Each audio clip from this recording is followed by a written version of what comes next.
कल संसद में हंगामे के बीच स्पीकर पर पेपर उछालने वाले 8 सांसदों को निलंबित कर दिया गया। मामले में निलंबित सांसद चमला कुमार रेड्डी से खास बात की हमारे संवाददाता प्रशांत त्यागी ने। ये रिपोर्ट देखिए। Suspended member of parliament Chamala Kumar Reddy इस वक्त हमारे साथ हैं।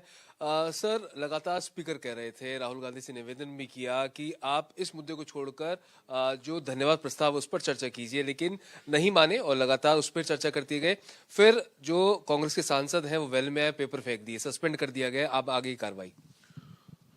देखो, हम लोग लीडर ऑफ अपोजिशन को मौका देने के लिए जो भी मुद्दा वो जनता के सामने रखने के लिए फ्लोर के ऊपर से इस 18th लोकसभा में बहुत बार राहुल जी कोशिश किया असली मुद्दे को लाने के लिए। बीजेपी सोचते हैं राहुल जी अगर कुछ भी पूछेगा वो लोग का उसके सवाल पे जवाब नहीं मिलेगा, इसी के उसके सवाल ही नहीं करने देते लोग।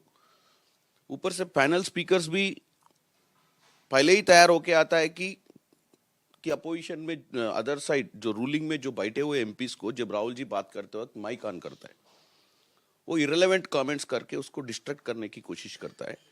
बहुत बार हमने बोला कि why the speaker is allowing them to talk when they have no way to talk. If at all anything has to be spoken or anything has to be objected, if rules are not permitting, there is any point of orders, let the Kiran Rijiju ji talk. But they will use some of their sleeper cells to distract the house. Yesterday also they have done that.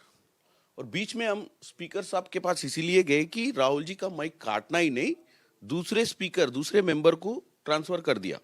देखते क्या कर रहे हैं अभी, क्योंकि ये लोग को यही इच्छा है हमको सस्पेंड करके, उनके सत्ता है बोल के वो सस्पेंड करेगा तो हमारे को पब्लिक में जाके बात करने का मौका मिलेगा। अगर फ्लोर पे नहीं बात करने दिए तो पब्लिक में करेंगे। आज मकर द्वार के सामने बात करेंगे, मकर द्वार के सामने बैठ के प्रोटेस्ट करेंगे। हम यही मुद्दे पे हम डिस्कस करने वाले हैं। बहुत शुक्रिया सर। बात करें, चमला कुमार रेड्डी का साफ तौर पर कहना है कि जनता के मुद्दे हम उठाना चाहते हैं, लेकिन हमें ऐसी अनुमति सदन के अंदर नहीं दी जाती। कैमरा पर्सन मन्नू के साथ प्रशांत त्यागी, भारत एक्सप्रेस, दिल्ली।